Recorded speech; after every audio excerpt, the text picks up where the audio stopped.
Hola a todos, muy buenos días, bienvenidos a serenitymarkets.com, su web de información financiera, ya sea usted inversor institucional o inversor particular. Nuestros análisis les van a poder servir a los dos. Les habla José Luis Cárpatos y esta es nuestra crónica con las 4 claves de la semana, nuestra tradicional crónica de los sábados que empezamos a grabar hoy sábado 25, perdón, 15. Uy, madre mía, cómo estoy. Es que sale la letra pequeñísima. Yo es que me voy a poner las gafas. Madre mía, cómo se nota la edad. Ahora sí, con las gafas sí. Sábado 16 de octubre a las 8:48. Bueno, pues una semana más. Espero que estén todos ustedes bien. Por aquí por casa pues no hay mayores novedades. Algún resfriado que otro. Da la sensación que, no yo, bueno, alguno que otro de la familia, da la sensación que parece que vuelven los resfriados y las faringitis y todas estas cosas. Yo mismo estoy un poco así renqueante de faringitis, mi faringitis crónica perpetua. Parece que si el virus cede un poco enseguida entran otros bichos. Bueno, pero todos más o menos bien, esperando a ver con Álvaro si vuelven otra vez las crisis para desplegar todo el operativo que hemos preparado. Y nada, pues estudiando mucho y trabajando mucho también. Y bueno, pues a ver si consigo aprobar el examen el 29, descanso un poco porque estoy agotado. Y bueno, pues a ver si saco tiempo para ver algunas series y relajarme.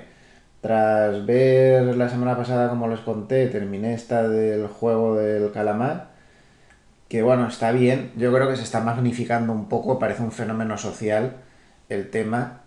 Está bien, ¿no? Tampoco es la cosa, no es la serie mejor que he visto en mi vida, ni muchísimo menos. Pero bueno, la verdad es que está entretenida.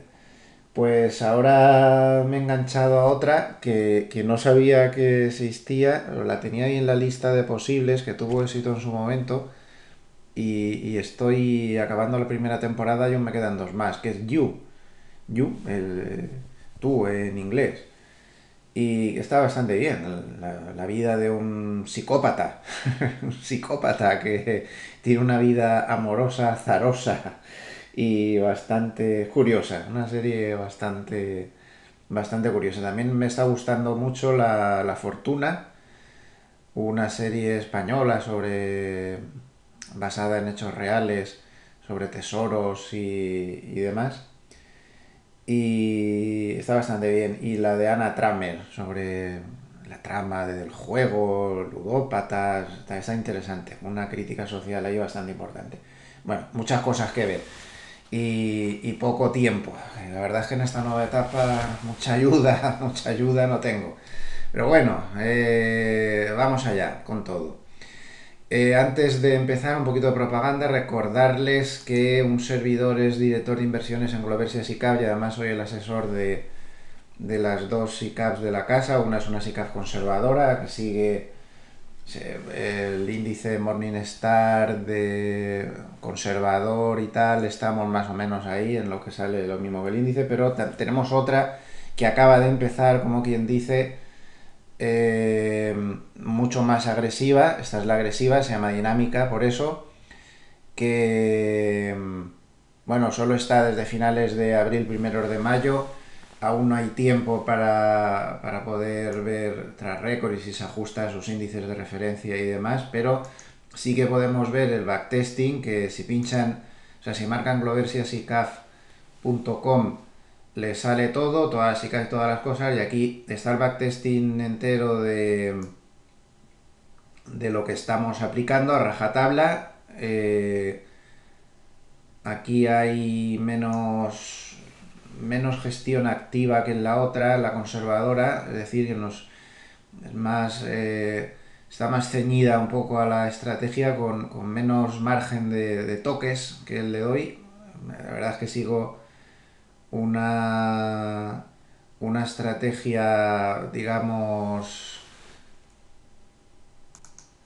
de las que se suele llamar principal secundaria, es decir, hay Hay una estrategia pasiva que está muy bien explicada aquí, y luego hay unos satélites por mucho menor porcentaje en los cuales pues hay una capacidad de que pueda el asesor, que es en mi caso, pues modificar algunas cosas en función de las circunstancias y todo esto, ¿no? Bueno, pues lo que sí que se puede ver es el backtesting, y el backtesting, resultados pasados no garantizan el futuro, ya saben cómo va esto, pero al menos el backtesting, como pueden ver, desde 1973 tiene muy pocos años perdedores. El 1994,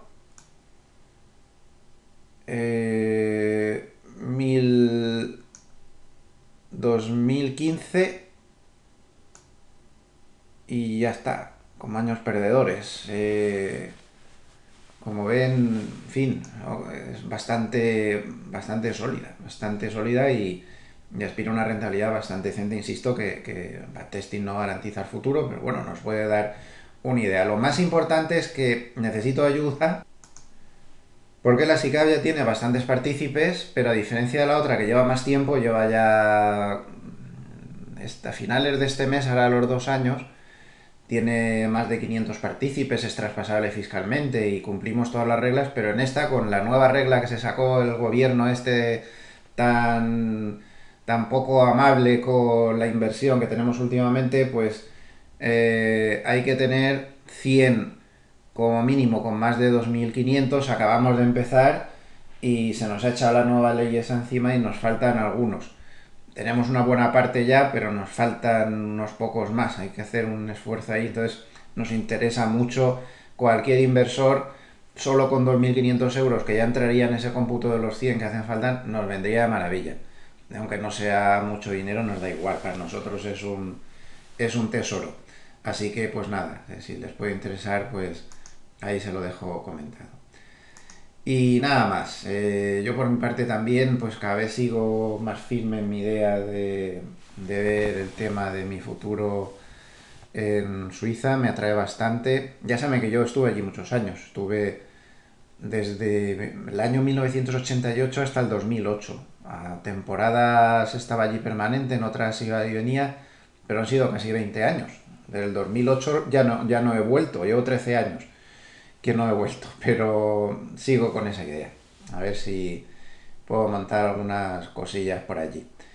Bueno, pues si les parece, vámonos al mercado. Tras hablar un poco del humano, lo divino, ya hemos arreglado el mundo y nos vamos al mercado, que ayer cerró de una manera un poco así rara, ¿eh?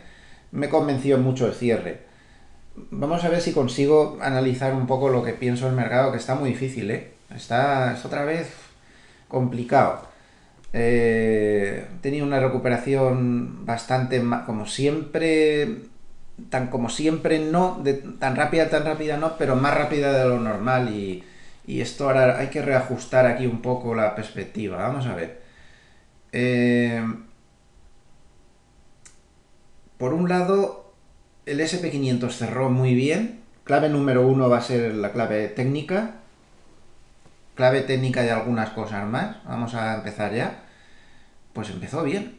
Perdón, ha cerrado bien. El SP500 ha cerrado bien. Porque, y voy a, sobre la marcha, haré como la semana pasada, como ya creo que lo he explicado muchísimas veces cómo funciona el sistema este sencillo, pues conforme veamos los gráficos lo explico ya y luego ahorramos tiempo. Estamos en señal de compra del sistema sencillo.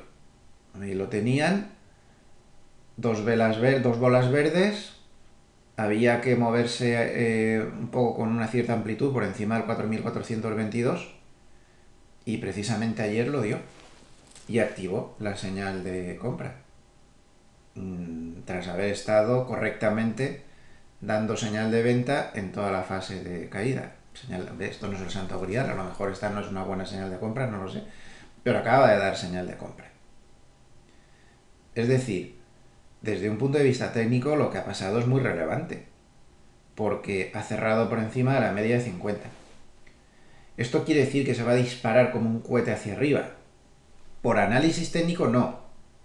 También cerró claramente por encima de la media de 50, como vemos aquí, un rebote muy profundo a finales de septiembre, estuvo 2 días completamente casi toda la vela, o todo el cuerpo de la vela al menos, por encima de la media de 50, y sin embargo se la comió. Esto lo único que dice es que el mercado se ha neutralizado, como se había neutralizado aquí. Pero podemos a continuación ir a un lateral. La mayoría de la gente cree que tras una tendencia bajista viene una alcista, que tras una tendencia alcista viene una bajista, y no es así. La mayoría de las veces, no está pasando últimamente porque el mercado está como un poco raro, pero tras un tramo bastante claro en una dirección, como en este caso ha podido ser a la baja, el mercado tiende más a que a continuación viene un lateral y no un giro radical de la tendencia en dirección contraria. Eso es lo que suele pasar la mayoría de las veces. Entonces, ¿esto garantizar que se va a disparar? Pues no, es que además tiene muchísimas resistencias y muy complicadas. Ahora tiene la 4480i. Se paró aquí como cuando era soporte, se paró aquí cuando era resistencia, se la comió el 27 de septiembre. Bueno, ahora está ahí. Es una resistencia importante. Luego tiene la psicológica del 4500, muy importante también. Luego tiene 50 puntos más arriba esta. Entonces, esto es un campo de minas auténticamente hacia arriba.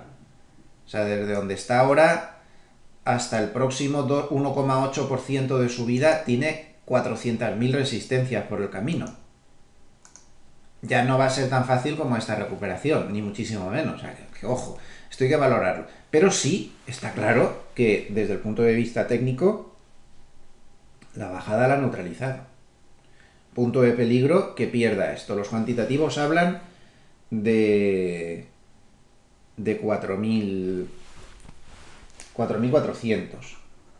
4.400. Es el punto que ellos consideran que ahí se pone la cosa fea. Los cuantitativos también dicen que, bueno, que ayer fue final de vencimiento y esto tiene una estacionalidad un tanto rara. Cerrar cosas. A ver, esto tiene una estacionalidad bastante rara. Se lo puse ayer aquí de urgencia porque quería que lo supieran antes de que cerrara el mercado, por si acaso. A ver dónde lo he puesto. Aquí. El lunes, día tras el vencimiento de opciones, tiende a ser un día volátil. Esto salió en un estudio de Goldman, así lo vemos más grande, y Goldman se ha dado cuenta que en lo que va de año, que ya llevamos 10 meses, 10 vencimientos de opciones y de futuros, algunas veces es de opciones y algunas veces es de opciones y futuros. Pues se ha dado cuenta que en el año 2021 hay una reactividad extraordinaria el día después de los vencimientos de opciones. Lo tienen aquí, con un círculo. La barrita azul un poco más clara es la media de movimiento en un día del año 2019 del año 2012 al año 2019 del SP500, y la barra azul oscuro es el promedio de movimiento o sea, esto mide cuánto se mueve al día siguiente, hacia arriba o hacia abajo, da igual. El 2, 0,2, el 0,4, el 1. Como ven, tiene un porcentaje de movimiento de más del doble de lo normal. De hecho, en el promedio de los días posteriores al vencimiento, en el año 2021, tiene un promedio de movimiento hacia arriba o hacia abajo, insisto, no tiene por qué ser hacia abajo, de más del 1%. Luego el lunes deberíamos esperar un día bastante violento hacia abajo, hacia arriba, o a lo mejor en las dos direcciones. No tiene por qué ser en una sola dirección, podría ser incluso en las dos. Lo mismo pasaría con el gráfico de al lado, que aquí en lugar de medir el movimiento del índice en el día siguiente, lo que mide es el cambio en la volatilidad implícita a un mes. Y como pueden ver, es brutal. Da un salto de volatilidad en ese día tremendo. Bueno, pues vamos a tenerlo en cuenta. El lunes podíamos esperar bastante movimiento, no se sabe en qué dirección, pero mucho movimiento por el vencimiento de opciones que ha desestructurado un poco las cosas. Como todos estos temas ya saben que últimamente pesan en el mercado, pero una barbaridad. Qué indiscreto que es esto de la publicidad. No estoy... Me estuve comprando ayer eh, la revista National Geographic Historia. Como no la encuentro en los kioscos, me toca comprarla por internet y enseguida te salen ahí. Por cierto, se la recomiendo, es magnífica. Para los amantes de la historia, a mí me gusta muchísimo la historia. Yo soy un historiador frustrado. Ojalá hubiera tenido tiempo para poder estudiar eso también, pero ya bastante tenía con todo lo que tengo, ¿no? De líos. Me encanta. Y enseguida te salen por ahí los anuncios, ¿no? A ver si... Bueno, lo que les decía, ¿no? Que vamos a estar atentos a ver qué pasa con la volatilidad el lunes. Bien, entonces vamos a volver al hilo conductor. Los cuantitativos además están comentando que tras todo este cambio de tercio, que lo que se ha quedado es un hueco por debajo. Normalmente hay muros de call por arriba y muros de put por debajo.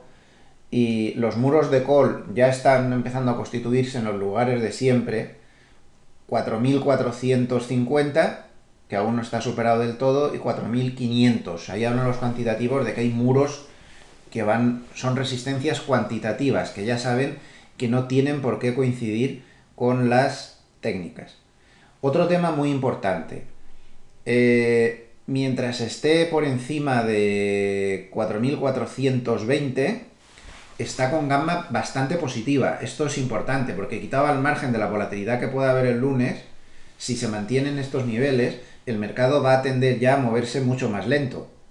Hasta aquí estaba en gamma negativa, de ahí esta reactividad. Ya he explicado muchas veces que la gamma negativa no significa que el mercado vaya a caer y que la gamma positiva vaya a subir. La gamma negativa significa que el mercado es tremendamente reactivo a todo lo que pase, es decir, que si hay bajadas las exagerará mucho y si hay rebotes los exagerará a lo bestia. Mientras que la gamma positiva, como en todos estos movimientos que se hacen, que cursan siempre con gamma positiva, el mercado se vuelve, o estos, se vuelve mucho menos reactivo y entonces reacciona todo menos. La mayoría de las tendencias alcistas son con gamma positiva, eso puede dar pie a confusión y de ahí que las tendencias son muy lentas cuando va hacia arriba y sin embargo cuando va hacia abajo normalmente entra en territorio de gammas negativas y el mercado se vuelve salvajemente reactivo. Bueno, pues ahora estamos con gamma muy positiva. Entonces, al margen de la posible volatilidad del lunes por el vencimiento, hay que tener en cuenta que deberíamos empezar a tener un mercado que se moviera más lento. Como les decía, lo que dicen es que se ha quedado un hueco de puts, que si por lo que fuera el mercado perdiera el 4.400, que es algo que se reconstruya mucho esa posición de puts, habría que andarse con bastante cuidado. Con bastante cuidado porque habría ahí un hueco importante. En cambio, por arriba hay muchas resistencias. Muchas. Otro tema técnico cuantitativo un poco dentro de esta clave en la que estamos es lo que ha pasado en los mercados oscuros. Esto requiere reflexión. Si alguien ha anticipado como un campeón, y esto creo que le da valor a algo que seguimos pues, casi todos los días y que yo creo que es que merece la pena verlo, qué pasa en el trasfondo de los mercados, si alguien avisó de que podía venir un rebote y de que estaban acumulando algunos, no todos, pero algunos estaban acumulando, es la lectura que estábamos viendo todos los días, ya lo comentamos durante la semana, día tras día, antes del rebote, que esto estaba dando una divergencia alcista espectacular. Fíjense aquí que tenemos todo este tramo de caída, aquí hay volumen vendedor fuerte, pero en este último tramo, todo este último tramo de caída cursa con volumen intermedio. No había volumen vendedor por ningún sitio. Se está mascando el rebote. Este tipo de divergencias son valiosísimas cuando aparecen en este indicador de los mercados oscuros. Les recuerdo que esto del DIX, la explicación que dan ellos es el rollo padre, pero yo por experiencia me he dado cuenta que lecturas del DIX en los mercados oscuros por aquí arriba significan que el volumen comprador es intenso y cuando se mueve de aquí para abajo que el volumen vendedor es intenso. Muy intenso. Entonces el valor que tiene esto es para las divergencias. Si tú estás subiendo de esta manera y te ves esto, sal corriendo porque ya saben lo que pasa. Y pasó. O si te ves aquí en un pico de estos otra vez, pues este volumen vendedor salvaje, pues aún te queda un buen tramo de bajada. En cambio, si tú estás cayendo y te encuentras esto, pues, y el volumen más o menos se estabiliza en zona neutral, pues esta vez fue espectacular. Fue espectacular. Y es que en general todos los indicadores de amplitud estaban mejorando mucho. Entonces, al final es que era una cuestión de matemáticas. Si las manos fuertes no estaban apretando a la baja, y aquí es que se ve divinamente, pues al final el mercado ha rebotado, con razón o sin ella, con la macro, con la micro, con la UEFA o con Eurovisión. Así de claro. Y esta vez no han sido las manos débiles las que compraban tanto. También los cuantitativos nos advierten que el día de la subida más fuerte, que fue el jueves, se vio mucho movimiento intradía. El movimiento del HEX no es tan bueno de cara a la semana que viene. No es tan bueno. Está cayendo, que andarse con ojo. El HEX, que es cuántas acciones tienen que comprar o vender los market makers en función de un movimiento del subyacente predeterminado, tiene una lectura sencilla. Cuando está muy arriba no es bueno, cuando está muy abajo es bueno. Y si recuerdan, la semana pasada lanzamos la señal de alerta diciendo que esto estaba en mínimos históricos. Mínimos históricos. Mejor señal imposible y miren el rebote que ha pasado. Así que todas estas cosas tan retorcidas que yo les torturo todas las semanas con ellas, miren aquí también, o aquí, todas estas cosas tan retorcidas que yo les enseño cada semana, pues la verdad es que tienen su misión. Y ya saben que mi otra misión es hacer que los particulares vean cosas que miran los institucionales, que como esta, por ejemplo, y hacer que los institucionales miren cosas que miran más los particulares que ellos, y es también un error, como por ejemplo que se miren los gráficos y que se vea un poco de análisis técnico, porque la virtud está en ser ecléctico y en tomar todo lo que pueda ayudar, sin ser talibanes. Solo vale lo fundamental, solo vale lo técnico, solo vale no sé qué estrategia que yo tengo. Eso no es así. Al final el mercado es muy complejo y hay que verlo todo. Bueno, pues este HEX así cayendo, aunque no cae desde la zona muy alta, no es bueno. Pero no es dramático tampoco. Pero de momento este análisis era muy necesario. Entonces, como estamos viendo, hay ahí una mezcla de que el mercado no tenía estructura bajista ya. No la tenía. El volumen de las manos fuertes no es que se estuvieran metiendo de cabeza, simplemente es que no estaban vendiendo. Eso está claro. Pero tampoco tenemos señales de que esto vaya a ser la bomba. Y hay una cosa que a mí me inquietó muchísimo ayer. Vamos a ver si lo tengo por aquí, si no lo busco. A ver, voy a cortar mientras lo busco. Bien, vean este gráfico. Este gráfico habla sobre las posiciones abiertas en los mercados de futuros de índices combinados en Estados Unidos. Ya saben que la mayoría de veces que les traigo a colación este tema de las posiciones abiertas en los mercados de futuros, estamos hablando de los hedge funds, es decir, de los grandes especuladores, de la posición de grandes especuladores. Cuando se hace este cálculo se publican varias cosas, lo que hacen los gestores de fondos, lo que hacen los pequeños especuladores, lo que hacen los grandes especuladores, y hay otra categoría que es la categoría de los comerciales. La categoría de los comerciales es esta, no es la que normalmente les pongo, que es la de grandes especuladores, y aquí están metidos los bancos, aquí están metidos los market makers y también algunos hedge funds, no todos. En el argot del mundillo financiero se dice que esta posición de los comerciales realmente, cuando la vean por ahí escrita, verán que pone commercial hedgers o hedgers, pronunciado mejor, pero lo digo mal para que se me entienda. Commercials hedgers, dicho mal para que se me entienda, ¿correcto? Estos son, se le llama en el argot el dinero inteligente, smart money, dinero inteligente. ¿Por qué se considera que estos son los que están tomando las posiciones en la dirección correcta? Y si se fijan, en lugar de ser un indicador contrario, cuando están muy largos o muy cortos, esta línea azul que ven aquí es el optimismo en función de... O sea, no, perdón. Esto es, el optimismo o pesimismo está puesto con los círculos. Con los círculos. Y esto se basa en las posiciones que tienen tomadas. ¿Vale? Ese es un índice que calculan ellos de optimismo y de pesimismo en función de las posiciones que tienen tomadas. Entonces, claro, fíjense, estos no son un indicador contrario. Estos es al revés. Cuando están muy largos, el mercado, pues bien, aquí, el mercado tiende a subir, y cuando están muy cortos, el mercado tiende a caerse. Entonces, sus posiciones combinadas están así. Y repito, no son un indicador contrario, como suele ser habitual, sino que son un indicador de confirmación.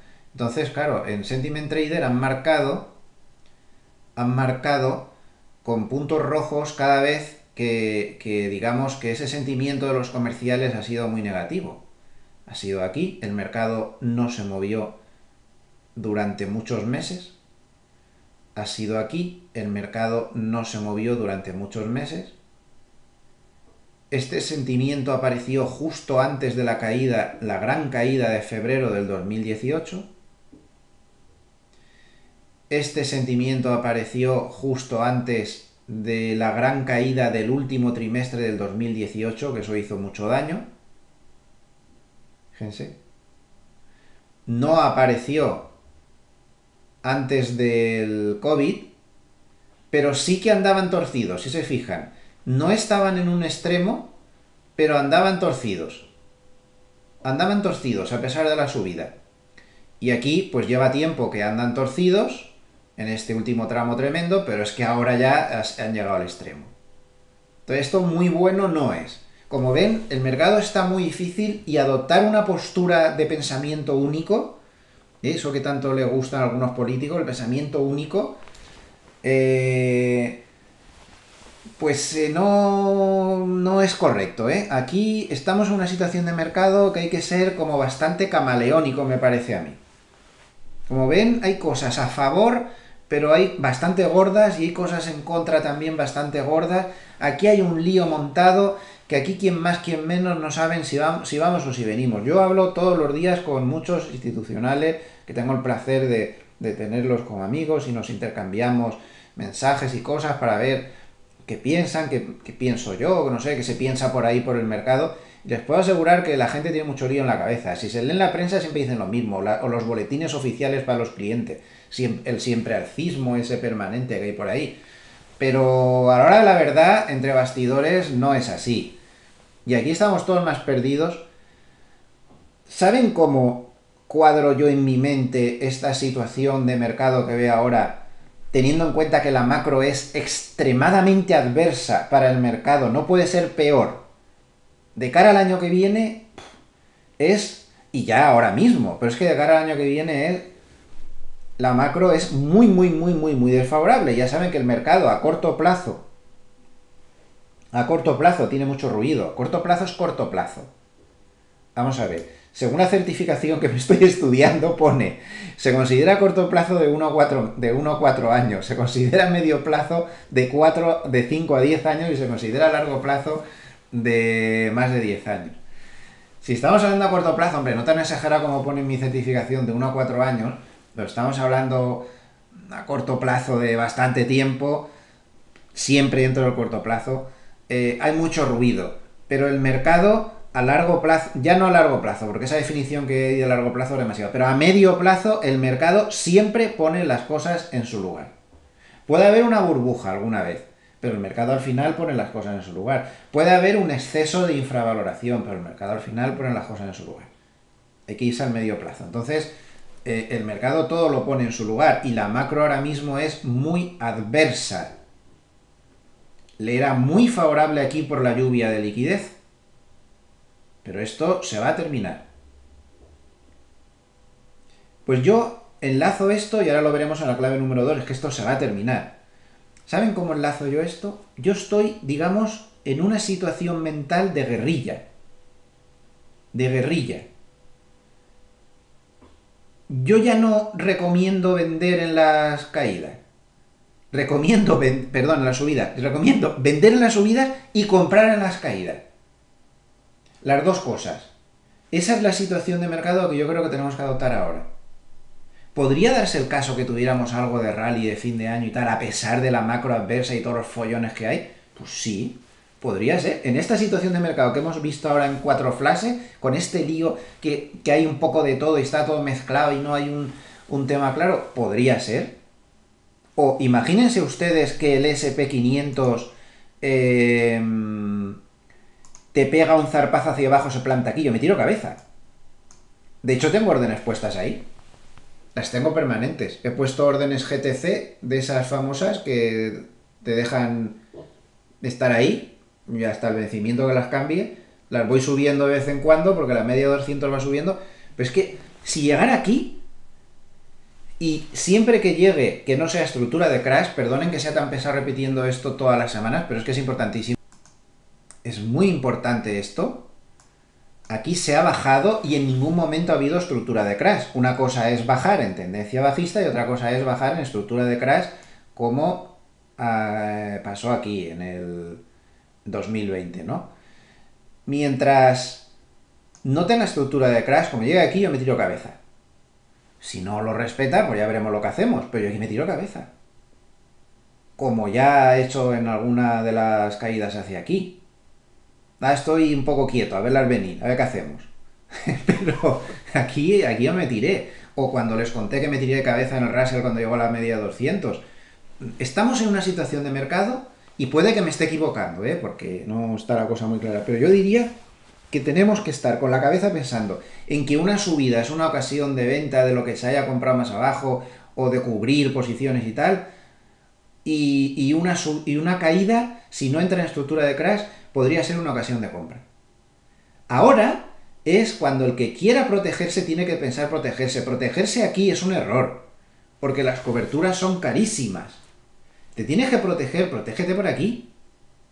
Que sigue subiendo, enhorabuena, felicidades, le das un abrazo al que lo haya acertado, ala, corre, disfruta de tu dinero. Bien hecho, pero te da igual, porque tú estás con tu estrategia. Pero si te tienes que cubrir, te cubres aquí.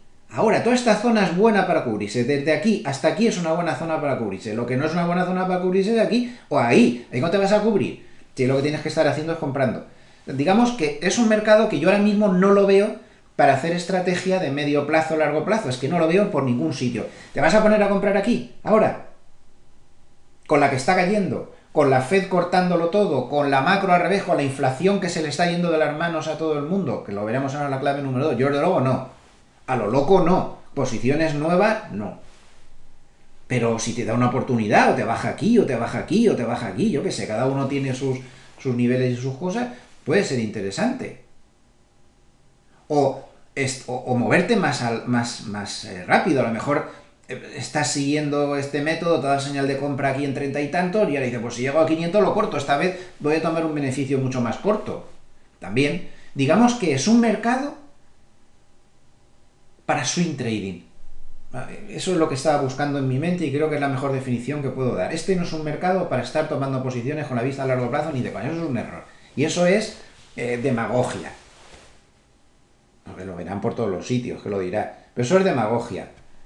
Es un mercado para swing trading. Entendiendo swing trading, pues operaciones incluso que puedan durar solo unos días. ¿Por qué no? Con lo rápido que se está moviendo, ¿por qué no? Hay mercados para todo. No era un mercado para hacer eso cuando estaba, digamos, con estas tendencias más o menos establecidas y demás. Pero este sí.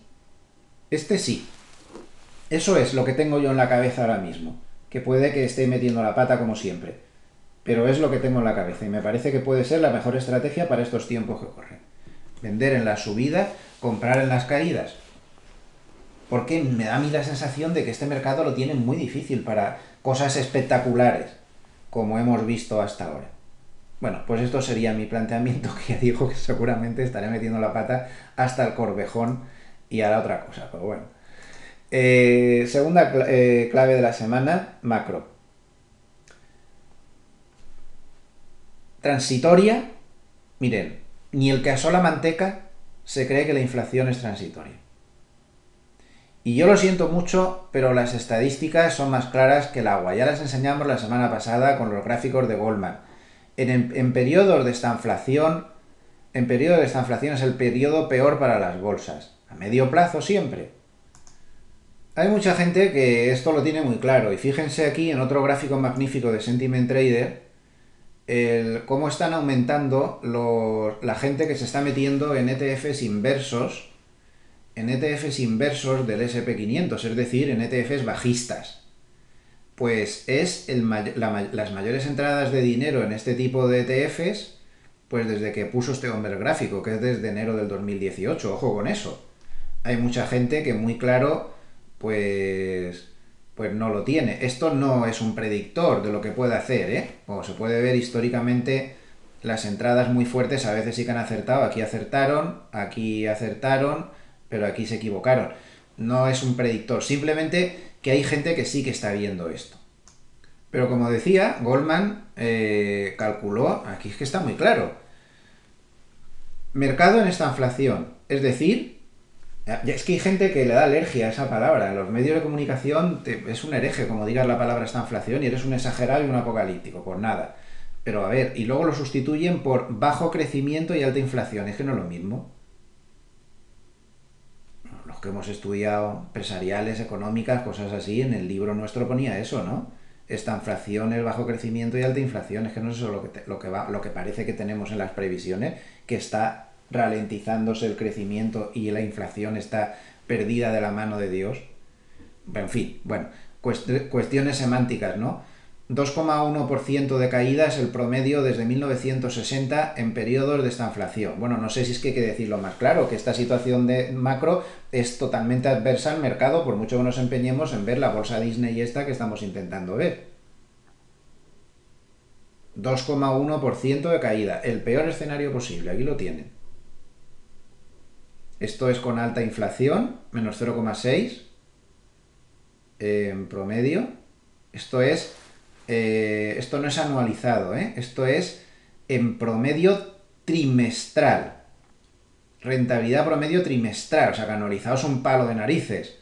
En alta inflación, menos 0,6, con bajo crecimiento, menos 0,5, y combinado, que es seguramente lo que vamos a tener a partir de ahora, más 2,1. Y en todos los trimestres, la subida promedio es del 2,5%. Como ven, no estamos en una situación favorable. Es que aunque incluso me dijera, no, te estás equivocando, chaval, no va a haber bajo crecimiento, porque ayer salió un dato de ventas al por menor muy bueno, sí, vale. Pero yo veo una golondrina por el cielo y no tiene que ser que ha llegado la primavera. Tengo que ver muchas golondrinas por el cielo para ver que ha llegado la primavera. Bueno, pero da igual, me estoy equivocando. Y lo único que vamos a tener no es bajo crecimiento, es solo alta inflación. Pues miren, desde 1960 el promedio trimestral de las acciones con alta inflación es del 0,6 de caída, cuando lo normal es el más 2,5. Y ahora me dirán, sí, pero es que si la inflación es alta, las acciones suben porque es el gran remedio contra la inflación. Bueno, pues sí, será eso lo que nos han metido en la cabeza, pero los estudios no dicen eso. Dicen que es una caída. Lo que pasa es que una cosa es que la inflación esté subiendo, viniendo desde abajo, que eso sí que es favorable para la bolsa, y otra cosa es cuando se establece un régimen de alta inflación. En Wall Street, si te coges un gráfico de un siglo, los periodos de muy alta inflación nunca han sido alcistas, han sido o laterales o bajistas, la mayoría de las veces laterales, pero laterales de años, 10 años y cosas así. Es un poco lo que hay. ¿De acuerdo? Durante la semana pues se ha dado el IPC y no es que el IPC haya ayudado mucho a quitarnos esta sensación. El IPC, si miras que los coches usados han rebajado el IPC del 0,7%, que si no llega a ser por eso, yo no sé a dónde habría llegado ya. Si tenemos en cuenta que seguimos con un IPC en Estados Unidos por encima del 5%, nada menos. Si tenemos en cuenta que esa partida de coches usados no va a seguir restando porque según el índice Manheim de coches usados, los precios de los coches usados están en máximos históricos otra vez. Con lo cual, esa partida que ha rebajado consumo, el IPC, va a... consumo no, perdón, que ha rebajado IPC, va a seguir subiendo y va a darle caña al IPC para arriba. Si tenemos en cuenta que los precios de los coches nuevos están subiendo sin parar y están haciendo mucho daño al IPC y lo van a seguir haciendo porque con los cuellos de botella dramáticos, con este shock de oferta que el mercado está minusvalorando, con este shock de oferta que puede terminar en muchos países con los estantes vacíos en Navidad, ya ha pasado en Reino Unido, en algunos casos en Alemania. Bueno, pues con eso los precios de los coches nuevos van a seguir subiendo porque tú te vas a comprar un coche ahora y te dicen que te esperes de 6 meses a un año. Y los precios van a seguir subiendo y eso va a seguir apretando la inflación arriba. ¿Y qué me dicen de los precios de la energía en el IPC? ¿Qué me dicen de eso? ¿Van a bajar los precios de la energía? Con que nos hemos pasado todo el verano disparados, imagínense ahora que llega el invierno. Y el petróleo, miren cómo está. El petróleo está por las nubes, a 82,28, ¡hala!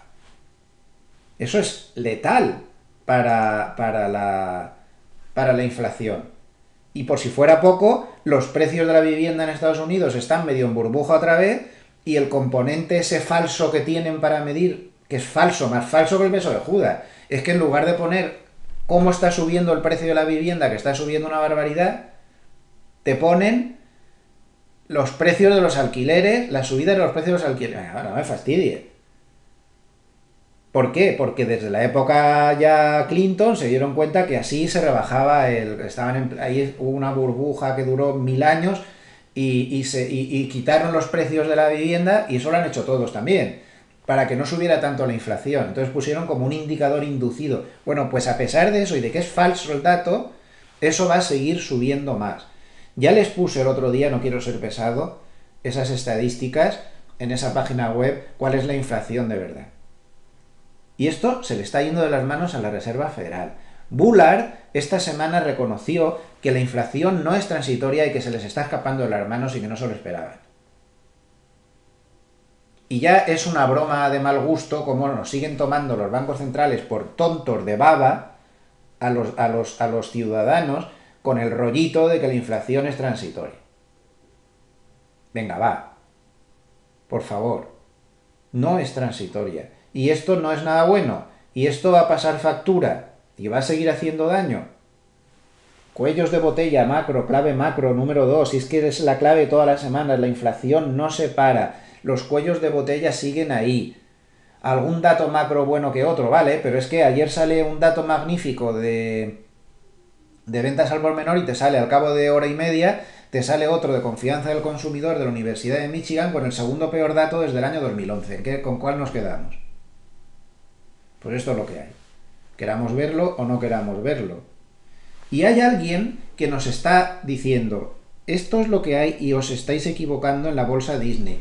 Y esto es el mercado de bonos que ha sido protagonista durante la semana, que en esta clave número 2 hay que darle protagonismo. Los bonos empezaron a subir el martes, miércoles, jueves. Y esto fue una de las cosas que hizo subir a las bolsas y mucho y que han favorecido el rebote. Y ayer se desplomaron. Lo que pasa es que ya la bolsa llevaba tal inercia alcista con todos esos procesos que se montan de cierres de cortos y no sé qué y no sé cuánta, que ya no había quien la parara. Pero esto fue una de las principales razones por las cuales las bolsas subieron, porque los bonos estaban remontando y bajando rentabilidades. Llegó la rentabilidad al 1,5% nada más, cuando aquí llegó a estar el 1,63%.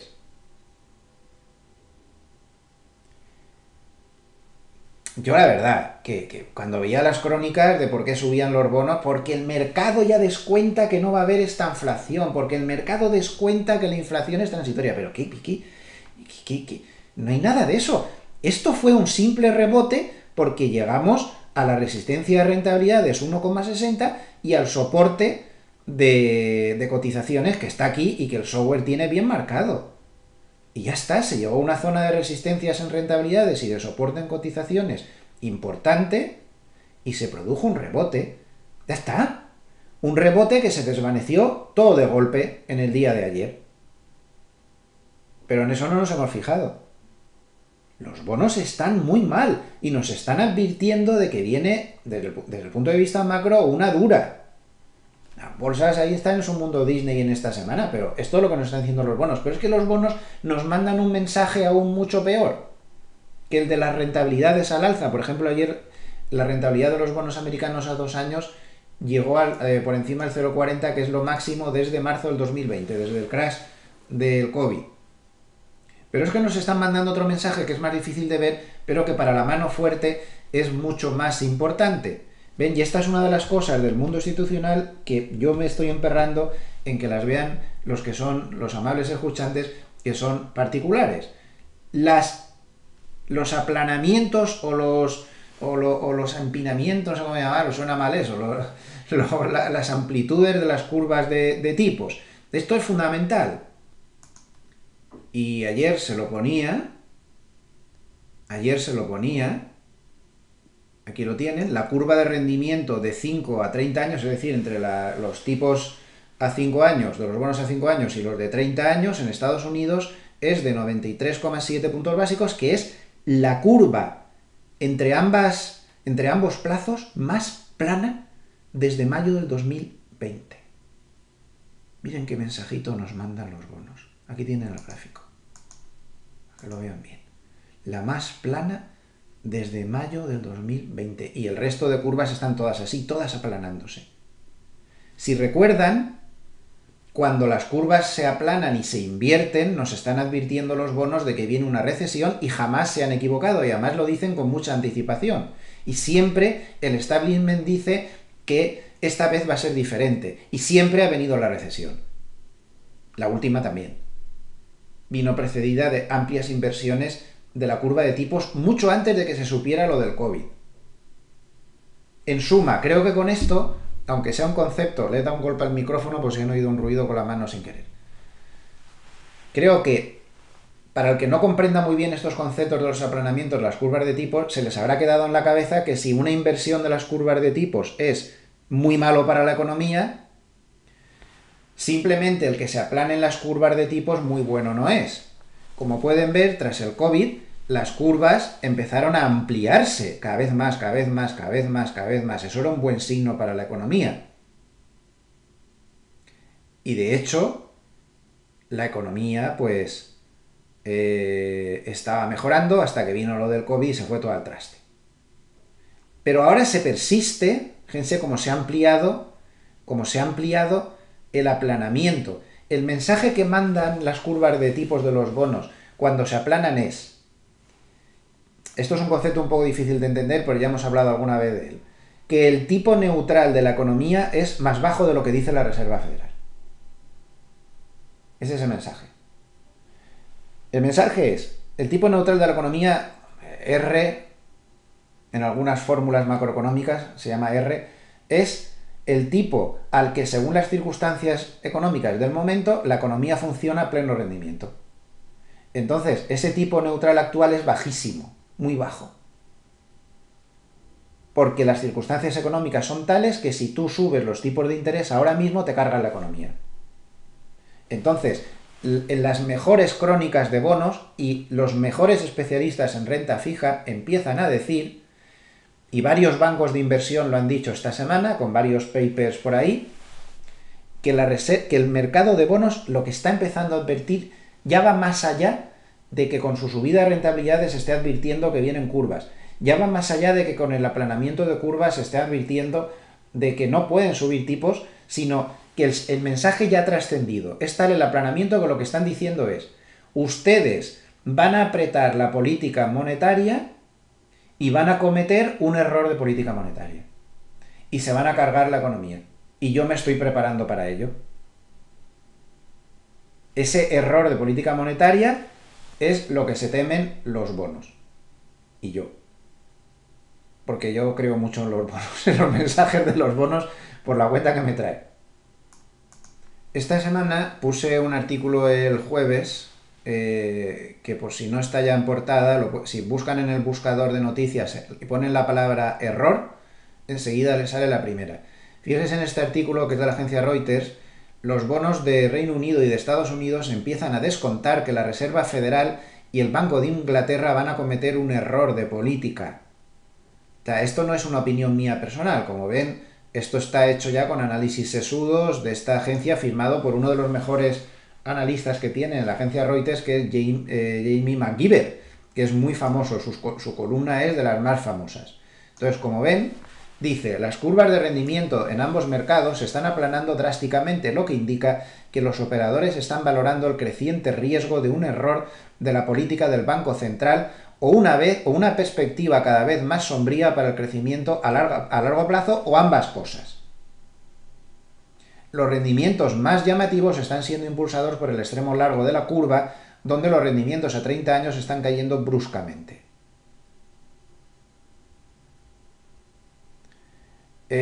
Las infames subidas de tipos del Banco Central Europeo en 2011, que agravaron la crisis de la deuda de la región y desencadenaron una recesión, son errores que ningún banquero central quiere repetir. Y los bonos les están avisando de que van a hacer las mismas. Año 2011, por increíble que les parezca, ahí subió tipos el Banco Central Europeo. Parece que estaba Trichet en ese momento al mando del barco. Vamos a ver el gráfico del Eurostoxx 50 año 2011. Vamos a ponerlo en mensual para que sea más fácil.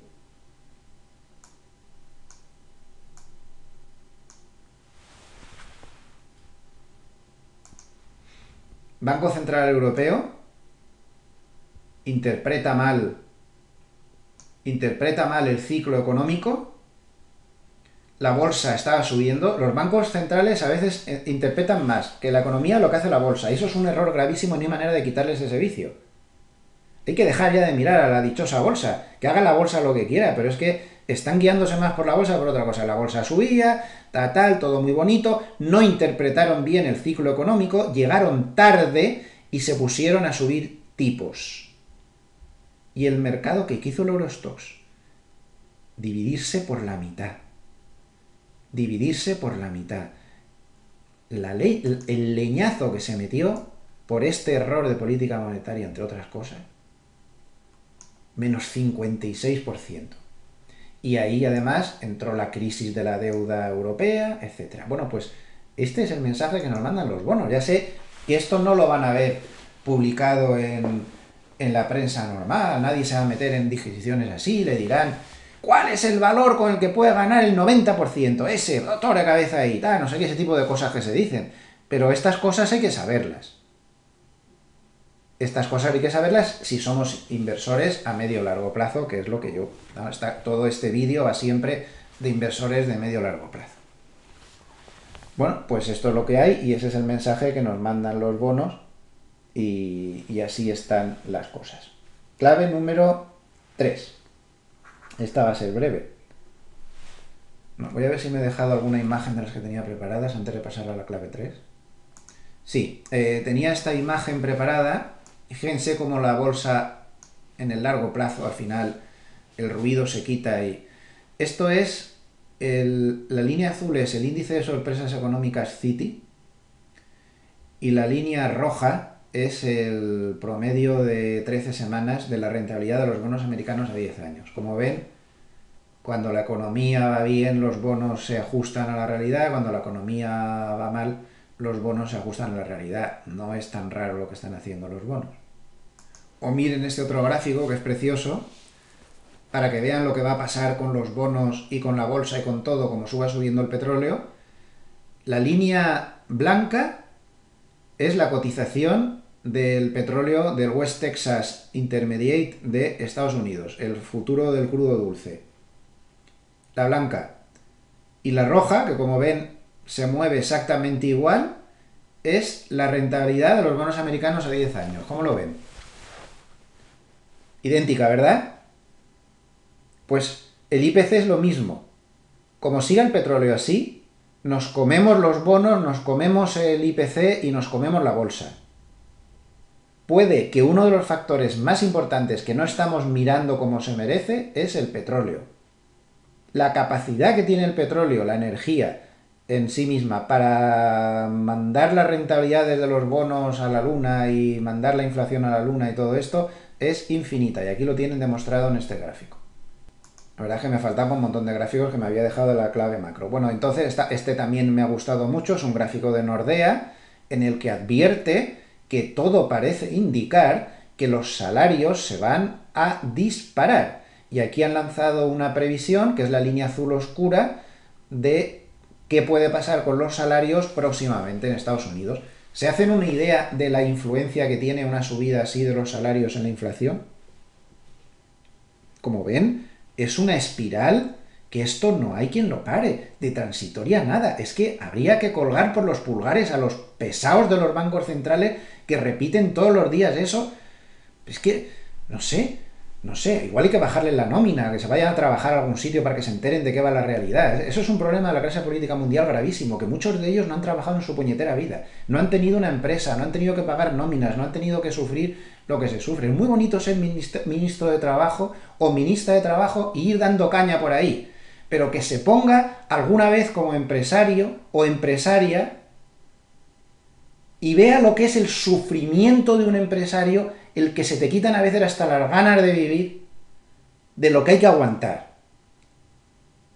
Y ese es un mal endémico de los políticos, que como no han trabajado en la mitad de ellos en su vida, o sea, de carrera yo político, no sería más lógico que si tú eres ministro de Sanidad seas un médico brillante, experto en el sistema sanitario español.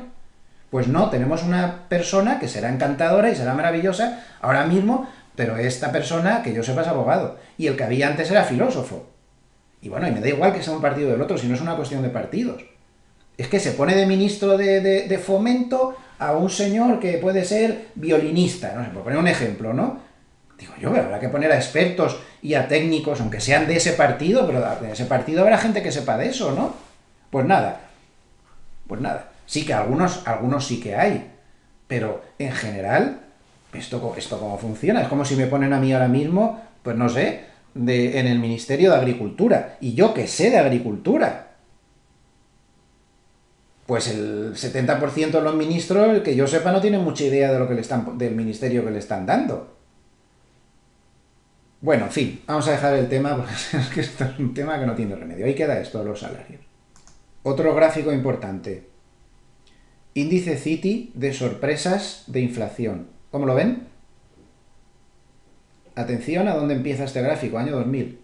Máximo histórico de sorpresas negativas, es decir, de que la inflación se va más para arriba de lo que nos esperábamos, en septiembre. Y sigue por el mismo camino. ¿Seguimos? ¿Transitoria? Ya. Otra divergencia espectacular. Normalmente, el sentimiento le da otra vez al micrófono. El sentimiento del consumidor suele tener un paralelismo en el medio plazo bastante importante con lo que hace la bolsa. Bueno, pues miren, esto era así, más o menos, en meses, en el año anterior, incluso con el COVID y tal, todas las historias, sí. Pero ahí tienen la divergencia que se está produciendo ahora. La línea naranja es el índice de confianza del consumidor de la Universidad de Michigan y la línea blanca el SP500. Un poco raro, ¿no? Esto no es muy normal. O la confianza del consumidor está exageradamente baja o la bolsa no se ha enterado un poco mucho de la película, ¿no? Este gráfico, solo por curiosidad, 5.000 años de tipos de interés. Fíjense qué bonito es este gráfico. 5.000 años de tipos de interés globales en la historia de la humanidad. Yo no sé cómo sacaron los tipos de interés de 3.000 años antes de Cristo, pero parece que estaba todo muy caro. Pero fíjense, estamos en los tipos de interés más bajos de la historia de la humanidad. Y esto limita mucho las posibilidades de acción de los bancos centrales y su movimiento de política monetaria y demás, ¿eh? Bueno, esto solo es una curiosidad. Y este sí que es también una curiosidad, pero una curiosidad más práctica. Esto es un gráfico de Bespoke en el que muestra a lo largo de todo el año 2021 lo que pasa en la última hora de negociación. Está marcado con la línea roja. La línea azul es lo que pasa en la primera hora de negociación y la línea verde sería el SP500. Normalmente se ha dicho, yo no sé esto qué grado de realidad tiene, no lo sé. La verdad es que es un tema que lo he estudiado muchas veces, pero nunca he sacado ninguna conclusión. No sé si esto es real o si esto es... no sé. Se dice que en la primera hora es cuando entra el inversor novel y en la última hora cuando entra el inversor profesional. Pero ya digo que no sé qué grado de realidad puede tener esto. Pero el caso es que este año está siendo espectacular. Si se fijan, un inversor que hubiera entrado solo todos los días en la última hora y se hubiera salido, al final de esa hora habría perdido un dineral. Sin embargo, un inversor que hubiera entrado solo en la primera hora y se hubiera mantenido y hubiera cerrado al final de la primera hora, habría ganado pues poco menos, no igual, exactamente igual que el índice. Toda la subida del mercado está en la primera hora y sin embargo la última hora ha sido nefasta. Curioso. Esto también lo llaman el dinero inteligente, pero ya digo, no sé yo qué grado de fiabilidad tiene esto, pero es una curiosidad de mercado un poquito inquietante, ahí la dejo. Bien, pasamos a la clave número 3. La clave número 3 voy a ser breve, es la temporada de resultados. La temporada de resultados ya se ha iniciado, eso tiene dos lecturas buenas. La primera es que está resultando, al menos en las primeras publicaciones, mucho mejor de lo esperado. Aún es muy pronto, ¿eh? Solo ha pasado la primera semana de temporada de resultados y ya veo crónicas por ahí que dicen que la temporada de resultados es magnífica, va a ser magnífica, no sé, llevamos una semana, pero puede ser. De momento, en esta primera semana está siendo muy buena, muy buena. Y esto además tiene otra lectura positiva, aparte de la propia lectura en sí de que está siendo buena, es que conforme avanza la temporada de publicación de resultados, empieza a levantarse, cada compañía que publica a los 3 días ya tiene autorización para efectuar recompras. El mercado ha echado mucho de menos las recompras. El periodo de blackout de recompras se inició más o menos por aquí y como ven, el mercado no lo pasó bien, pero ahora sí se está volviendo a abrir ese periodo de recompras, ya pueden empezar a comprar, poco a poco cada vez serán más. Así que en cuanto a publicaciones, pues bien, los primeros que publicaron durante la semana fueron los bancos en Estados Unidos, todos los grandes bancos han dado unos resultados magníficos.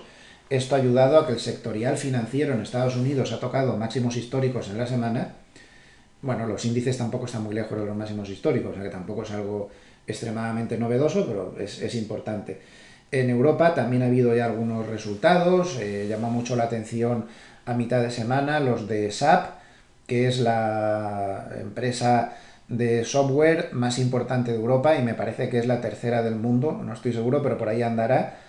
También muy buenos, ayudó mucho. También hubo resultados muy buenos de algunas empresas de semiconductores de Taiwán, que ya saben que ahí es donde están las más importantes, que contagiaron al resto de compañías de semiconductores y bueno, la temporada de resultados está siendo muy buena. Aquí les he puesto el gráfico de algo que se mira menos, porque lo que más se mira es el tema de beneficios, que están saliendo muy por encima del promedio, y como podemos ver, si nos vamos a ventas, que es un factor que se mira menos, están saliendo el 83% de las compañías con las ventas por encima de lo esperado, a pesar de los pesares.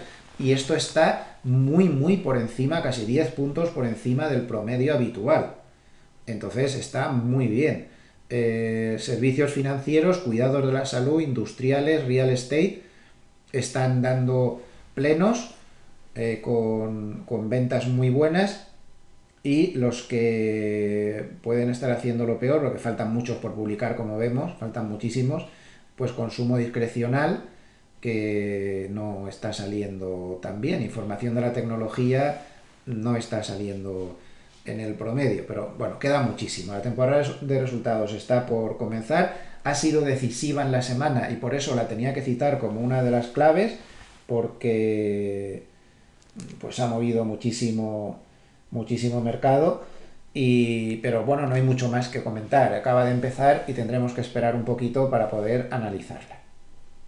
Y la clave número 4 pues la he reservado teniendo en cuenta lo difícil que está el mercado, pues a quien yo considero que suele tener los análisis macroeconómicos más acertados, que es Hartnett, y vamos a darle un repasito a su paper de esta semana, a ver por dónde van los tiros según su opinión. Hay que recordar que fue el único que se atrevió a hablar de esta inflación en un momento hace unos meses cuando solo el 8% de los grandes gestores de fondos, según la encuesta que publica su propio banco, Bank of America Merrill Lynch, estaban de acuerdo con esa opinión de Hartnett.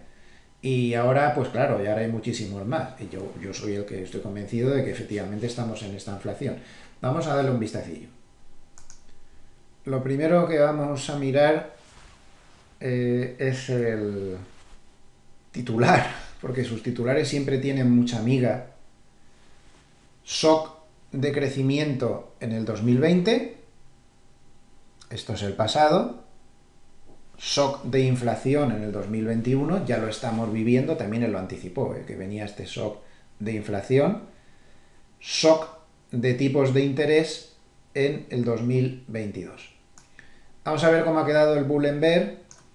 5,1, ha bajado bastante respecto a la semana anterior y está en zona completamente neutral. Es un poco lo que les decía antes, si es que el indicador está marcando correctamente, es que este es un mercado muy complicado, no está muy claro hacia dónde va. Por eso mi recomendación de comprar en las caídas, en soportes claros, y vender en las subidas, o sea, sin complicarse mucho la vida, porque está neutral, no está claro para tomar una posición. Bueno, vamos a empezar a ver cosas del paper interesantes.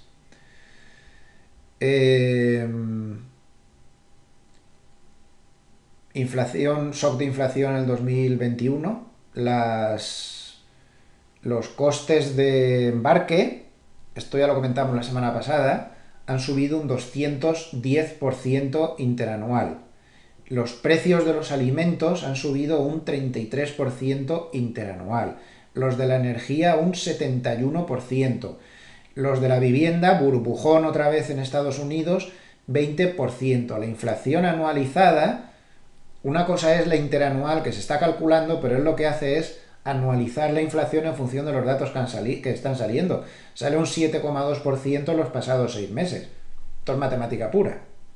Y esto no se había visto desde 1980, chart 3. Vamos a verlo porque merece la pena. ¿Dónde está, jolín? Pues sí que está abajo esto, aquí. Miren la inflación anualizada de 6 meses. No se veía desde 1980. Bien es cierto que en aquella época era una barbaridad, porque estábamos hablando del 15,9%. Y la de los años 70, de la que tanto se habla, pues del 13, cosas así. En los años 50 se llegó al 14. Pero quitados estos picos de volatilidad de los años 50 y de los años 70-80, estaríamos en la inflación más alta desde la Segunda Guerra Mundial, quitando estos picos. Ojo, no es ninguna broma en los niveles en los que nos estamos moviendo. Y aún dicen estos que es transitoria con su objetivo ridículo del 2%. Madre mía, miren dónde estamos ya. 2% dicen que es el objetivo y que va a volver al objetivo. Pero no se dan cuenta estos caballeros que como vuelva la inflación al objetivo, será porque habrá un desastre en el crecimiento, que es la única posibilidad. Que el crecimiento se vaya al carajo, que nos vayamos a recesión y entonces la inflación baje. Pero en fin, no les da para más. El grado de demagogia, porque tontos no son, eso es evidente. En fin, seguimos. Esto es otra cosa que a mí me parece muy preocupante y hay que decirlo ya claro. Los pequeños negocios de Estados Unidos tienen presiones de que no encuentran a gente y de salarios las peores en 50 años. Ojo con eso, Ahí lo tienen. Ahí lo tienen. Miren. Estas son las dificultades para encontrar empleo. O sea, no para que encuentre la gente empleo, sino para que las pequeñas empresas encuentren trabajadores. No se había visto en la vida y este gráfico se calcula desde el año 94. Eso tampoco... Pequeñas cosas, ¿no? ¿Y por qué? Es que nadie lo explica. Yo no tengo la explicación. Hay muchas teorías por ahí dando vueltas, pero no está tan clara cuál es la explicación. A ver si al final va a ser que la explicación sí era que se han dado tantas ayudas que la gente está en su casa cobrando las ayudas y no va a trabajar. Dicen que no. Sí, además, bueno, te pegan como digas eso y el Partido Demócrata te dice de todo. Pero no sé yo. Igual podría ser. Bueno, flujos en la semana. Entran 11.800 millones en valores. Esta estadística de Bank of America no sé yo, porque la del Hiper no da casi entradas de dinero. La del Hiper se hace con muchos más fondos, muchísimos más, ¿eh? Muchos más. En la que se basa la de Bank of America es con menos fondos. No coinciden las dos. Pero bueno, esta pone 11.800 millones. Esto sí que coinciden las dos. Espectacular el hecho de que por primera vez en muchísimo tiempo no ha entrado nada en los bonos. La del Hiper y la de Bank of America coinciden. Nada de nada. 77 millones. Cuando estaban entrando 10.000 millones todas las semanas en bonos.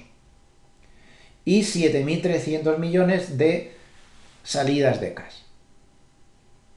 Bueno, los clientes privados siguen subidos a la moto, es decir, los particulares son los que mantienen al mercado en pie clarísimamente, aquí lo tienen, están pues en zona de máximos históricos de posesión de acciones, su promedio habitual es el 55%, están en el 65%. Vamos con más cosas. Dice, el caso alcista es el final de la pandemia, el caso bajista es el final de la pandemia. Ya que se van a retirar los estímulos, esto se reflejará en un posicionamiento más bajista para las bolsas, pero fíjense lo que dice,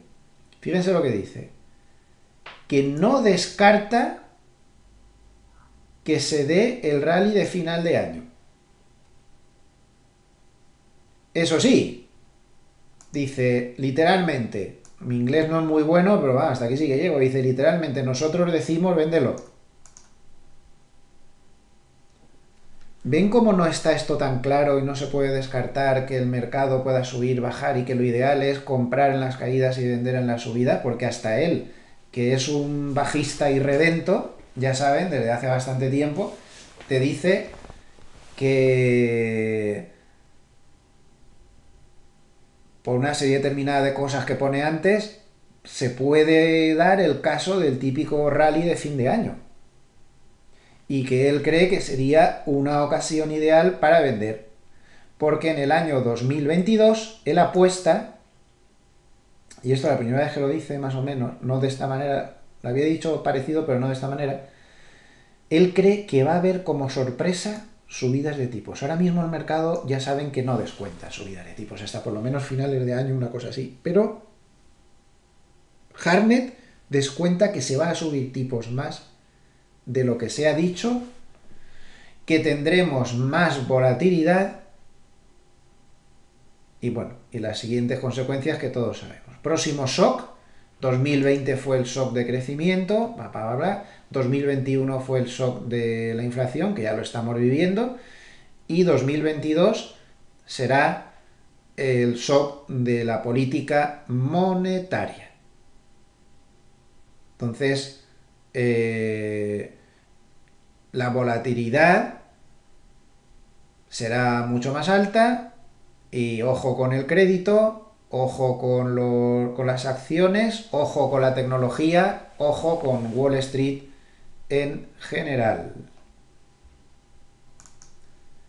Claro, si este ha sido un mercado que ha vivido de la lluvia de liquidez, ¿cuántas veces nos lo hemos dicho, no? Que el mercado subía por la cama marsaliana, que le cae tanto dinero al mercado que al final ya se deposita, forma burbuja.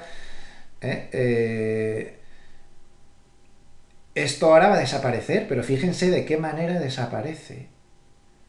La liquidez añadida por los bancos centrales fue de 8,5 billones con B, trillones anglosajones, billones de los nuestros, 8,5 billones en 2020, bajó a 2,1 billones en 2021, bajó mucho, pero seguía siendo una barbaridad, Pero es que en 2022 va a ser cero. De 2,1 billones, de 2,1 billones a cero. Prácticamente cero, vamos, un poquito. Prácticamente cero. Para reflexionar.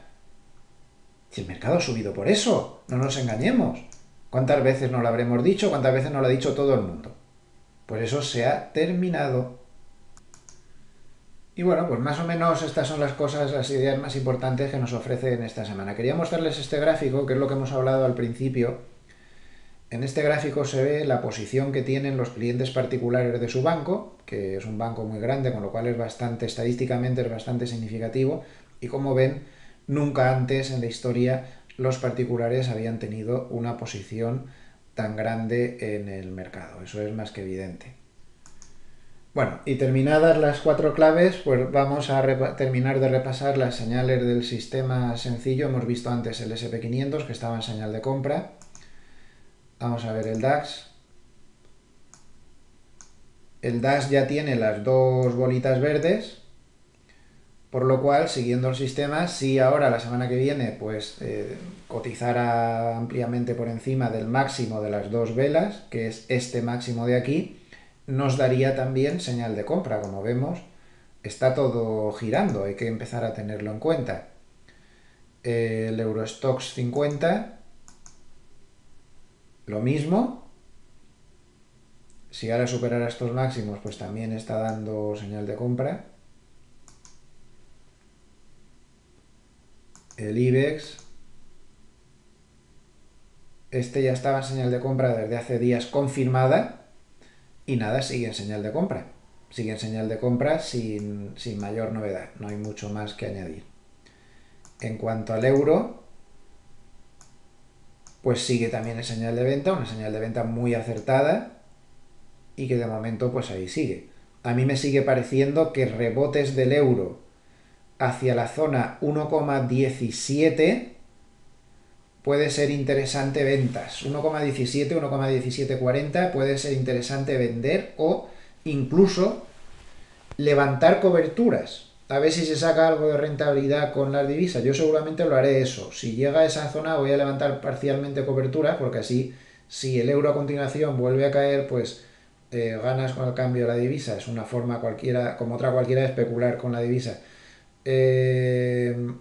Porque no tiene muy buena pinta el euro, que digamos, al margen del sistema, ¿no? Pero bueno, por comentarlo aparte. El sistema da cortos y sin mayor historia y está funcionando bastante bien. El Bund alemán, pues este está corto desde tiempo inmemorial, este está corto desde aquí arriba. Aquí dio dos bolitas verdes, pero como nunca llegó a romper el máximo, pues sigue la señal corta.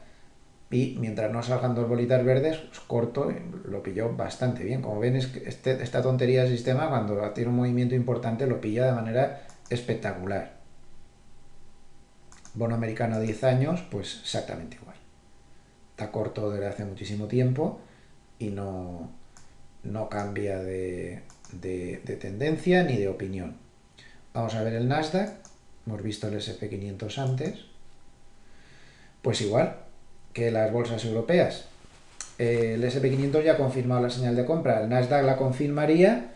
Tiene ya dos bolitas verdes. Pues si se mueve la semana que viene por encima de este máximo, claramente, pues nos confirma señal de compra. Además, porque de este índice no hemos hablado antes, romper este máximo es romper la media de 50 y si se fijan, también rompería la directriz bajista que le ha guiado en este último movimiento, con lo cual le neutralizaría la posición. El Nasdaq va un poco más retrasado, que al Nasdaq le afecta más que a los otros la subida de tipos de interés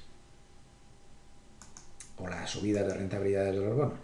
El Russell, esto es una merienda negros. Con un mercado tan lateral como este, lo mejor es no meterse en líos. Yo aquí no seguiría ninguna señal. Es demasiado lateral.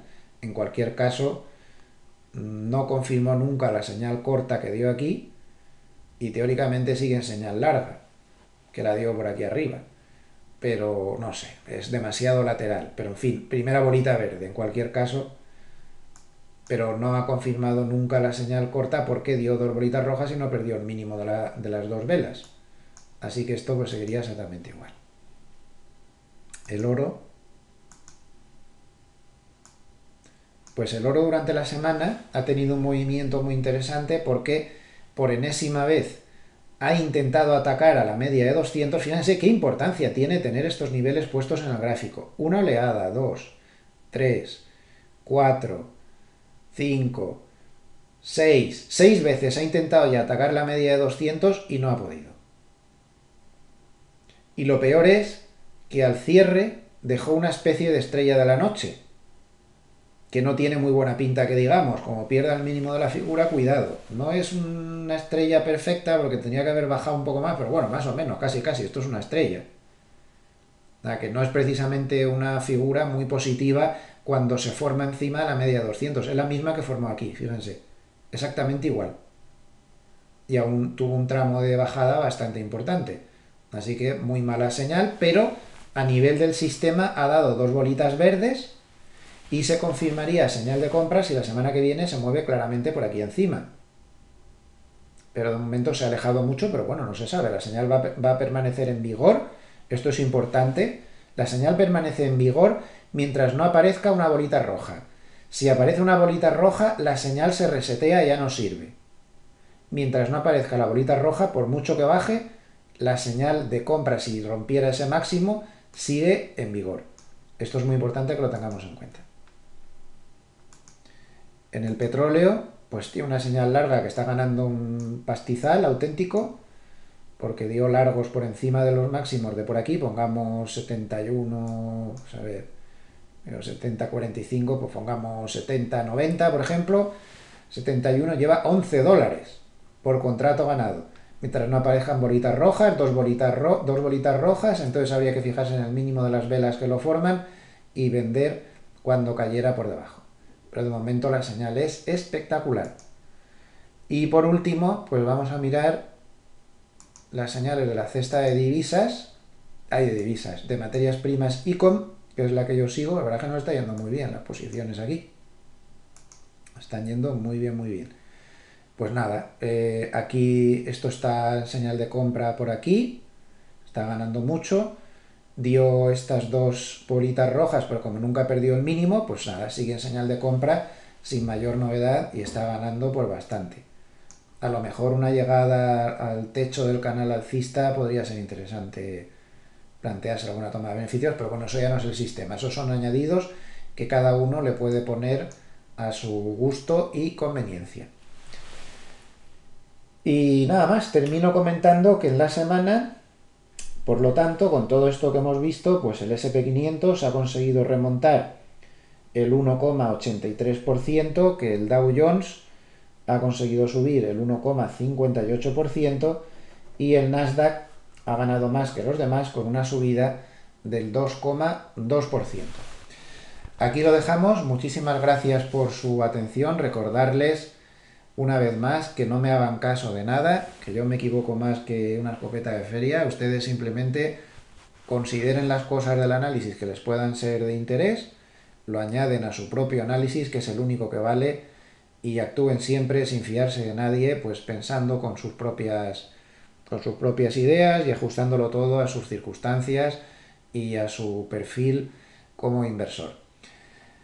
Yo me despido hasta el vídeo del lunes sobre las 8:30 para ver la apertura del lunes. Les deseo muy buen fin de semana y disfruten, por favor, de los pocos buenos amigos que uno siempre tiene en la vida y sobre todo de la familia, que es lo mejor que tenemos en el mundo.